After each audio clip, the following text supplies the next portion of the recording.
பானு வணக்கம். தமிழகத்தில் இருக்கக்கூடிய பல்கலைக்கழகங்களில் துணைவேந்தர் நியமனம் தொடர்பாக ஆளுநரின் குறுக்கீடுக்கு எதிர்ப்பு தெரிவித்து தமிழக அரசு உச்சநீதிமன்றத்தில் கூடுதல் மனு தாக்கல் செய்தது.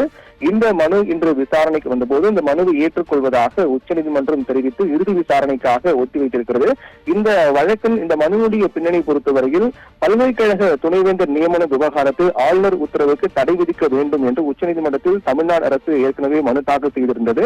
குறிப்பாக சென்னை பல்கலைக்கழகம், அண்ணா பல்கலைக்கழகம் உள்ளிட்ட 6 பல்கலைக்கழகங்களில் துணைவேந்தர் பணியிடம் என்பது காலியாக உள்ளது. இந்த பல்கலைக்கழகங்களுக்கு துணைவேந்தர்கள் நியமிக்க தமிழக அரசு தேர்தல் குழுவை அமைத்தது. அதில் யுஜிசி தலைவரையும் சேர்த்து தேர்தல் குழு அமைக்க வேண்டும் என்று தமிழ்நாடு அரசுக்கு அறிவுறுத்தியிருந்தார். ஆளுநருடைய இந்த உத்தரவுக்கு எதிராக தமிழக அரசு தொடர்ந்த வழக்கு உச்சநீதிமன்றத்தில் ஏற்கனவே நிலுவையில் உள்ளது. இந்த நிலையில்தான் யுஜிசி தலைவரை சேர்த்து துணைவேந்தர்களை நியமிக்க தமிழக கவர்னர் RN ரவி ஒரு தேர்தல் குழுவை அமைத்து உத்தரவிட்டார். தமிழக அரசு யுஜிசி தலைவரை விடுத்து 3 உறுப்பினர்கள் கொண்ட தேர்தல் குழுவை அமைத்து அரசாணை வெளியிட்டது. துணைவேந்தர்கள் நியமன விவகாரத்தில் ஆளுநரின் செயல்பாடு அரசியல் சாசன விதிகளுக்கு முரணாக உள்ளது என்றும், துணைவேந்தர்கள் நியமனத்தில் ஆளுநருடைய தலையீடுகளை கருத்தில் கொண்டு வழக்கை விசாரிக்க வேண்டும் என்றும், துணைவேந்தர் நியமன விவகாரத்தில் ஆளுநருடைய உத்தரவுகளை ரத்து செய்ய வேண்டும் என்று உச்சநீதிமன்றத்தில் தமிழ்நாடு அரசு கூடுதல் மனு தாக்கல் செய்தார்கள்.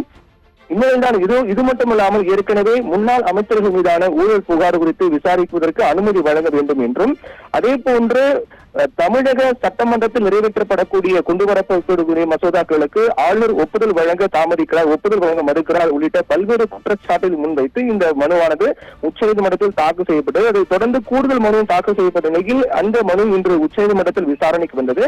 இதை விசாரணைக்கு ஏற்றுக்கொள்வதாக உச்சநீதிமன்றம் அறிவித்து இறுதி விசாரணைக்காக இந்த வழக்கு ஒத்திவைக்கப்பட்டிருக்கிறது. பானு.